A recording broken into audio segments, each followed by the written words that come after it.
Entonces, muy bien, chicos. Hoy vamos a ver el tema de las formas no personales del verbo y para eso, pues es necesario hacer un análisis del siguiente esquema.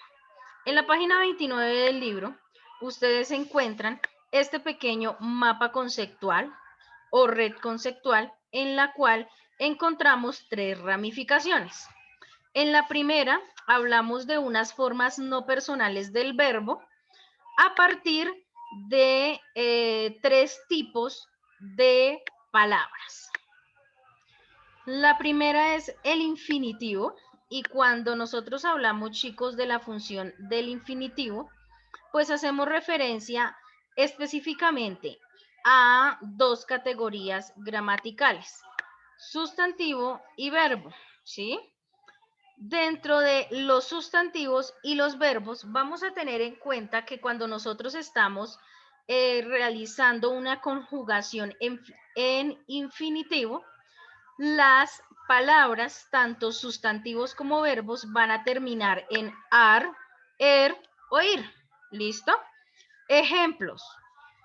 Cuando nosotros hablamos de modificar, aquí tenemos este verbo y este verbo termina en ar. ¿Listo? Y cuando nosotros hablamos de un sustantivo, tenemos aquí otro ejemplo, dice, su dulce mirar me enamoró. Si ustedes se dan cuenta, el sustantivo en este caso es mirar. Y esta palabra termina en ar. Entonces, muchachos, cuando nosotros hablamos de una conjugación en infinitivo, siempre lo vamos a encontrar en los sustantivos y en los verbos que terminan en ar, er, ir. ¿Listo? Si nosotros no tenemos un sustantivo o un verbo con esa terminación, no estaríamos hablando de una función de esta palabra en infinitivo. ¿Es claro hasta allí, chicos? Sí, señora. Bueno. En la segunda ramificación que encontramos aquí en nuestro mapa conceptual, encontramos ya la conjugación desde la parte del participio. Entonces, ¿cómo funciona el participio? Nosotros tenemos dentro de esos participios tres tipos de palabras, adjetivos, sustantivos y verbos. Y estos tres tipos de categorías gramaticales van a tener que terminar en ado y en ido. Cuando nosotros tenemos esos adjetivos y esos sustantivos y esos verbos que terminan en ado y en ido, estamos hablando de una conjugación en participio. Ejemplo, como verbo, pues tenemos aquí, hemos cantado toda la noche. ¿Cuál es el verbo? Cantar. Y si ustedes se dan cuenta, este verbo termina en ado, es decir, que está en participio. El segundo ejemplo es en adjetivo. Felipe Pinilla. ¿Lo puedes leer, por favor? Como adjetivo, los cuadros pintados serán subastados. Muy bien. Allí estamos hablando de qué. ¿Cuál es el sustantivo de esa oración, chicos? ¿Pintados? No, sustantivo. Los cuadros. ¿Los Muy cuadros? bien. Estamos hablando de los cuadros. Los cuadros son el sustantivo y el adjetivo es pintados, ¿sí? Entonces, si ustedes se dan cuenta, allí está terminando en ado. Lo que pasa es que estamos hablando en plural. Entonces hay que tener cuidado, chicos, también que estas terminaciones se pueden dar en singular y en plural. Y el hecho de que terminen o que estén conjugados en singular o plural no quiere decir que vamos a tener allí de quizás inconveniente en que nosotros podamos decir, no, esto no está en participio, ¿vale? Entonces nosotros podemos encontrar las palabras también en singular o en plural, como en este caso. Pintados es un adjetivo de los cuadros, es decir, una característica, una cualidad de esos cuadros, los cuales nos están hablando allí en este ejemplo.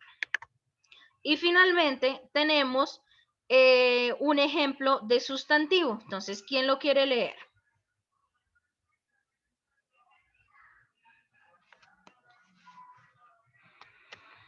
Léelo, por favor. Profe, como sustantivo, ¿verdad? ¿Sí? Como sustantivo. Lo trabajado saldrá en el examen. Muy bien. Lo trabajado saldrá en el examen. Entonces, allí nuestro sustantivo está con una terminación de ado. ¿Listo? Quiere decir que está en participio. Estamos diciendo que en este caso, trabajado es un sustantivo porque sobre lo que se está abordando dentro de esa oración es lo que se trabajó para que el examen salga bien, ¿sí? O para que se pueda abordar un examen. ¿Es claro hasta allí, chicos? Entonces, cuando nosotros hablamos de infinitivos, utilizamos sustantivos, verbos que terminan en ar, er o ir. Cuando hablamos de participios, utilizamos o funcionan dentro de los adjetivos, sustantivos y verbos, y estos terminan en ado y en ido. ¿Listo? Y ahora vamos a ver los gerundios. Entonces, cuando nosotros hablamos de gerundios, funcionan en los adjetivos. Y estos adjetivos van a terminar en ando y en endo. Ejemplo, vamos a leer los dos ejemplos que están allí. Diego Bayona, colabórame con la lectura de los dos ejemplos. Profe, ¿cuáles ejemplos? Los Eh, de, los de gerundio. sí,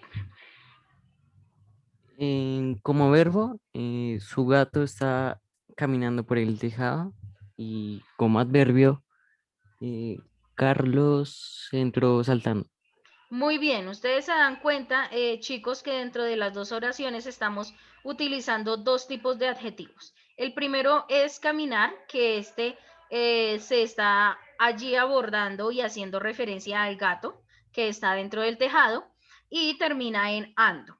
Y el segundo es saltando y está haciendo referencia a aquella actividad que está realizando Carlos. Si ustedes se dan cuenta, estos dos adjetivos terminan en ando y en endo. Entonces, chicos, cuando nosotros hablamos de estas formas no personales del verbo, estamos expresando o estamos refiriéndonos a que las formas verbales que están dentro de esta clasificación de formas no personales del verbo, siempre las vamos a encontrar en infinitivo, en gerundio y en participio. Y estas carecen de un morfema de persona y un número. Es decir, que así como nosotros en algunas ocasiones encontramos ciertas oraciones en las cuales podemos identificar la persona, el número, la cantidad, el tiempo o el modo en que se está realizando y se está presentando esa oración, en este caso, pues carecen de aquella, digámoslo así, estructuración e identificación que nosotros podamos hacer de esa oración. Por eso, cuando nosotros hablamos de este tipo de oraciones que están conjugadas en estos tres tiempos, pues estamos hablando de formas no personales del verbo. ¿Listo? Formas no personales del verbo se dan en infinitivos, gerundios y participios. ¿Es correcto hasta allí, chicos? ¿Claro? Sí, señora. Ahora, ¿para qué sirven estas formas no personales del verbo? Las formas no personales del verbo constituyen unos tiempos compuestos. ¿Qué son estos tiempos compuestos? La voz, nosotros vamos a encontrar allí unos tiempos compuestos que son había recorrido y la voz pasiva que es recorrido. Y adicional a eso vamos a encontrar peráfrasis y verbales que quieren darnos allí o cumplir con la función de qué es lo que se está realizando dentro de ese recorrido o dentro de ese recorrido que se realizó en algún momento. Entonces, dentro de las formas no personales, nosotros tenemos estos tiempos compuestos, ¿sí? Es decir, estas conjugaciones en infinitivo, en gerundio y en participio. Pregunta, chicos.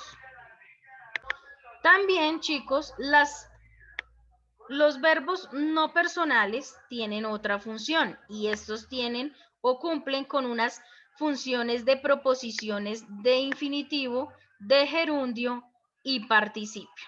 Entonces, cuando nosotros hablamos de esas proposiciones, hacemos referencia a núcleos verbales. Es decir,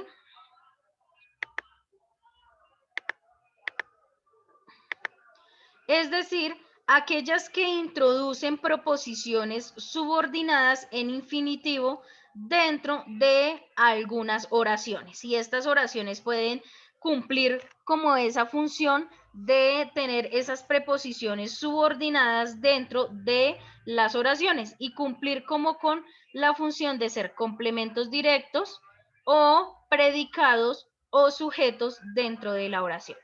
¿Qué es todo esto? Vamos a ver unos ejemplos para tenerlo más claro.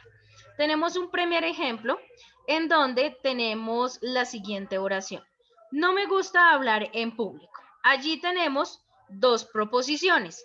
¿Por qué sabemos que hay dos proposiciones? ¿Quién me dice? Esto lo vimos en las oraciones yuxtapuestas y hablábamos de por qué hay dos proposiciones. Porque si tendría solo una, digamos, la segunda es para complementar la oración y que no quede, sí, digamos, sin un sentido alguno. Sí, además de esto, chicos, ellos funcionan como núcleos verbales y si ustedes se dan cuenta, dentro de esta oración tenemos dos divisiones o dos proposiciones. La primera es la proposición principal, en donde se habla de no me gusta, y la segunda proposición que está subordinada a la primera, es decir, que sin la primera no podríamos realizar la segunda, es aquella en la cual dice hablar en público. Si ustedes se dan cuenta, chicos, allí nosotros tenemos dos verbos y dentro de esos núcleos verbales hay una dependencia. Si yo no tengo la proposición principal, pues no se puede dar la proposición subordinada, es decir, la siguiente acción. Y en este caso, chicos, nosotros estaríamos hablando de gerundios. Recuerden que los gerundios son los que terminan en ¿qué? A ver, recorderis. Ando yendo. Muy bien, ando yendo.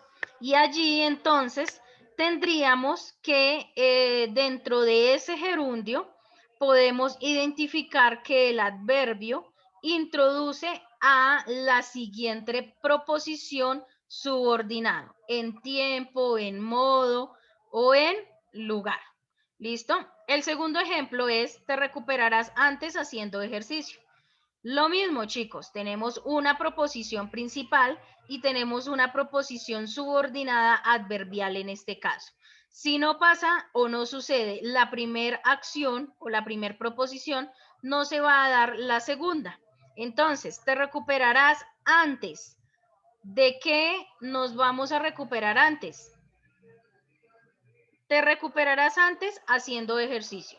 ¿Sí? Entonces, allí están aclarando que si se hace ejercicio, pues se va a recuperar antes de X o Y situación en la que se esté dando esta acción.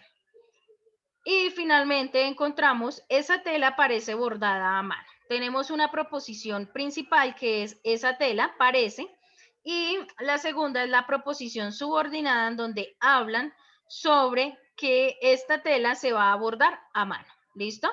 Entonces se está aclarando qué es lo que se va a realizar con esa tela y además se está identificando cómo se está viendo esa tela, ¿no? Entonces nosotros encontramos diferentes tipos de tela, pero allí están aclarando que esta tela tiene una apariencia de que está bordada a mano. ¿Listo? Entonces hay dos proposiciones, una principal, una subordinada, en donde hay una dependencia cada una de la otra. ¿Es claro hasta allí, muchachos? Sí, Sí, profe. señora. Muy bien, chicos. Entonces ya con esto daríamos como una explicación sencilla, fácil de entender de este tema. Y ahora vamos a proceder al siguiente ejercicio.